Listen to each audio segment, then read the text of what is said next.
कोई भी पूजा शुरू करने से पहले हमें अपने गणेश गुरु महाराज जी का ध्यान करना चाहिए।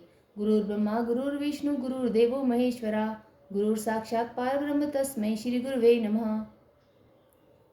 बोलो गुरु महाराज जी की जय। उसके बाद हमें गणेश जी महाराज जी का ध्यान करना चाहिए। बोली गणेश जी महाराज की जय।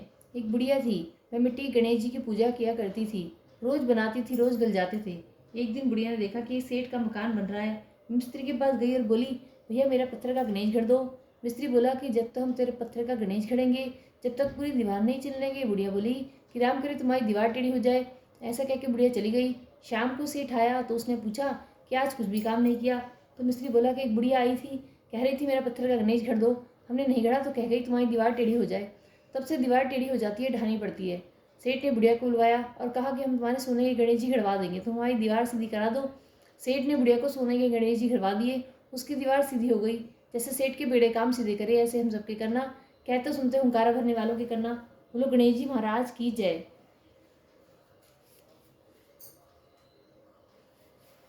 कार्तिक महात्म 7वां अध्याय। नारद जी कहते हैं, राजन, कार्तिक का व्रत करने वाले पुरुषों के लिए जो नियम बताए गए हैं उनका मैं संक्षेप में वर्णन करता हूँ। ध्यान देकर सुनो।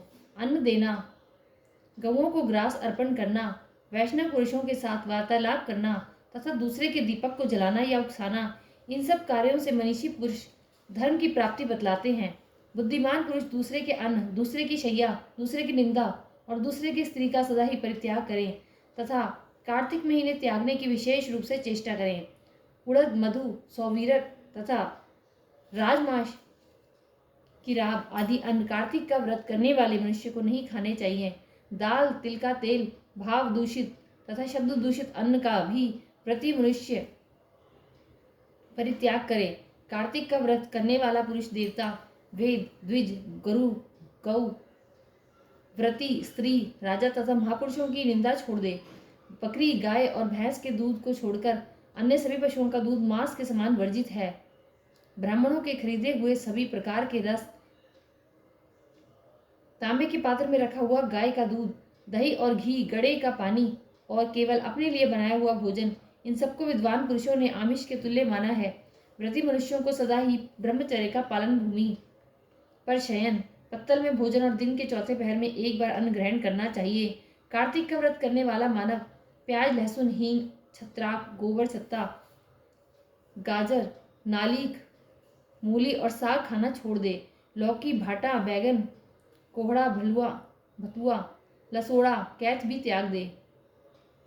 जो कार्तिक में तेल लगाना, खाट पर सोना, दूसरे का अन्न लेना और कांस के बर्तन में भोजन करना छोड़ देता है, उसी व्रत का परिपूर्ण होता है।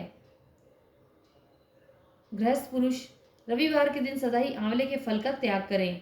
इस पृथ्वी पर भोग और मोक्ष का प्रदान करने वाले जितने भी क्षेत्र हैं वे सभी कार्तिक का व्रत करने वाले पुरुष के शरीर में निवास करते हैं। मन, वाणी, शरीर और क्रिया द्वारा होने वाला जो कुछ भी दुष्कर्म या दुष्स्वप्न होता है वह कार्तिक व्रत में लगे हुए पुरुष को देखकर तत्काल नष्ट हो जाता है। इंद्र आदि देवता भगवान विष्णु की आज्ञा से प्रेरित होकर कार्तिक का व्रत करने वाले पुरुष की निरंतर रक्षा करते रहते हैं, ठीक उसी तरह जैसे सेवक राजा की रक्षा करते हैं। जहाँ सबके द्वारा सम्मानित वैष्णव व्रत का अनुष्ठान करने वाला पुरुष नित्य निवास करता है, वहाँ ग्रह, भूत, पिशाच आदि नहीं रहते। कार्तिक महात्म 7वां अध्याय समाप्त।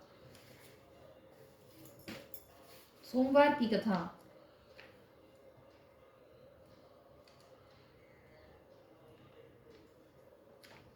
महादेव जी कैलाश पर्वत पर जा रहे थे। पार्वती जी बोली, भगवान मैं भी चलूंगी। भगवान जी बोले कि पार्वती जी तुम मत चलो, तुम्हें भूख प्यास लगेगी। बोली, महाराज मुझे भी ले चलो, मैं भी चलूंगी। रास्ते में बोली कि महाराज मुझे भूख लगी है, मुझे तो खीर खांड का भोजन चाहिए। महादेव जी बोले कि मैंने तो पहले ही कही थी कि मत चलो। एक साहूकार के घर आए। साहूकारनी बोली कि महाराज क्या चाहिए। महादेव जी बोले कि हमारी पार्वती जी को खीर खांड के भोजन चाहिए। वो बोली, मोड़ा मोरनी ने खीर खांड के भोजन चाहिए थे तो घर में क्यों न रहे। आगे चल दिए। एक बुढ़िया मिली, बोली, आओ महाराज बैठो। महादेव जी बोले कि पार्वती जी ने खीर खांड के भोजन चाहिए। बुढ़िया लोटा लेके चल दी। महादेव जी बोले कि बुढ़िया कहाँ चली। मैं बोली कि दूध चावल खांड लेने जाऊँ हूँ।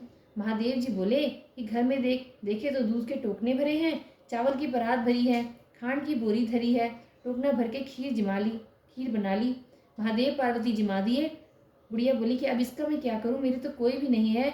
महादेव जी बोली कि आँख मीच ली, आँख खोल के देखा तो खूब परिवार हो रहा है। अब बोले कि महाराज कहाँ रखूं। महादेव ने झोपड़ी की लात मारी, महल हो गया। अब खीर कटोरे भर भर के बांटने लगी। साहूकारनी आई, बोली तेरे खीर कहाँ से आई। बोली हमारे महादेव पार्वती जी आए थे। साहूकारनी बोली कि मेरा धन तो तेरे गिर गए, मुझे तो कुछ भी ना रहा। अब वो भागी चली गई, मुड़ा मोड़नी ठहरी है। बोली मेरा धन उसको क्यों दे दिया। महादेव जी बोले कि तेरे ना करी तेरे ना हो गया, उसने हाँ करी उसके हाँ हो गया। मैंने तो ना उठाया ना डाला, पकड़ के खड़ी हो गई। महाराज जी कुछ दो, तेरी घी तेलड़ी में तेल रहेगा, घीलड़ी में घी रहेगा। काम तेरा रुके ना, धन तेरा जुड़े ना। जैसी बुढ़िया ने आई है सब किसी ने आई हो, कहते सुनते हुंकारा भरने वालों की आई हो। बोलो शंकर पार्वती महाराज की जय।